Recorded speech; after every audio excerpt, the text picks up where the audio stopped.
Hello everyone! For today's video, tayo naman po ay magluluto ng sinigang sa miso. So our ingredients are melda fish, miso, garlic, tomato, onion, siling berde, mustasa.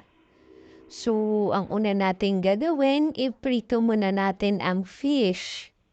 After that, mag-isa ho tayo ng garlic. So, pasensya na ho kayo sa aking kawali dahil yan po ay yung pinagprituhan ko ng fish. Tinanggalan ko lang ho ng konting mantika. Okay, so kung brown na yung ating garlic, ilagay natin ang tomato. Then, pag nag-simmer, yan, ilagay natin yung miso. Then, with water, hayaan natin kumulo. Okay. So, madali lang yan lutuin. Pag kumulo na po yan, ilagay na po natin ang sili habang nakulo para maluto siya. Okay?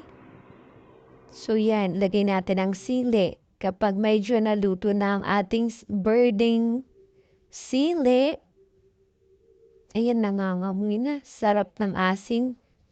Ilagay natin ang fish. Ayan. Ilublog na natin ang fish dyan. Okay?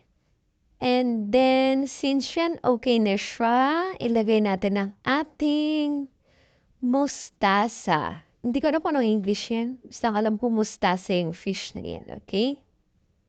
So, ayan, malapit na siyang maluto. And, yan, there, it's ready to serve, guys. So, ready na ang ating food. So, turn off na natin yung ano yan. Ang ating induction cooker.